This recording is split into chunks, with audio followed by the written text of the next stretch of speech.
وہ سیدہ زینب سلام اللہ علیہا کی استقامت اور اس کٹے ہوئے، اس درد و غم کے مارے ہوئے قافلے کو لے کر کے کوفہ سے قادسی اور وہاں سے دمشق اور وہاں سے شہر حبیب تک پہنچنا اور ان کی ڈھارس بنانا، اس کو تسکین دینا، یہ کتنا مشکل مرحلہ تھا۔ خواتین کا کردار اسلام میں، دین میں، عظیم لوگوں کی پرورش میں، ان کی نشأت میں بہت اہم رہا ہے۔ آپ حضرت موسیٰ علیہ السلام کی کہانی پڑھ سکتے ہیں تو پہلے تذکرہ ان کی ماں کا آتا ہے۔ اس دور کے یزید، فرعون کے سپاہی بچے ماؤں کی گودوں سے چھین کر کے کاٹ دیتے ہیں، اور حضرت موسیٰ علیہ السلام کی زندگی بھی اس خطرے سے دو چار ہوتی ہے تو اپنے بیٹے کو ایک صندوق میں ڈال کے دریائے نیل کی موجوں کے سپرد کر دیتی ہیں، اور پھر کس طرح اللہ دوبارہ بیٹے کو ماں کی گود تک پہنچاتا ہے، وہ کہانی آپ نے کتاب رحمت قرآن مجید سے بارہا پڑھی ہوگی۔ حضرت ہاجرہ سلام اللہ علیہا بھی ایک خاتون ہیں جس نے اپنے بیٹے کی، اپنے شوہر کی عدم موجودگی کے اندر ایسی تربیت کی کہ زمانہ آج بھی اشش کر رہا ہے کہ باپ کہہ رہا ہے بیٹا میں تجھے ذبح کرنا چاہ رہا ہوں، تو بیٹا کہتا ہے ابا ذبح کیا، جو کرنا ہے کیجئے۔ اقبال کہتا ہے یہ فیضان نظر تھا یا کہ مکتب کی کرامت تھی، سکھائے کس نے اسماعیل کو آداب فرزندی۔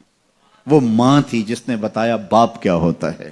تو جب مائیں بیٹوں کو آداب فرزندی سکھاتے ہیں تو بیٹے شاہکار زمانے کا بنتے ہیں۔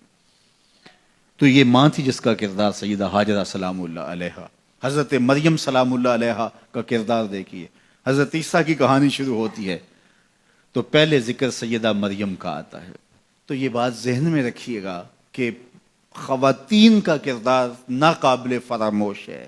جو بھی کارہائے نمایاں سر انجام پائے ہیں اور تحریکوں کی نہضت اور ناشت ہوئی ہے، اس کے پیچھے جو ہے وہ کسی خاتون کی محنتوں اور اس کی کد و کاوش اور اس کی جانسوزیوں اور جگر کاویوں کا سلسلہ ضرور موجود ہے۔ اب کربلا کی تاریخ ادھوری رہتی ہے جب تک حضرت سیدہ زینب کا کردار سامنے نہیں آتا۔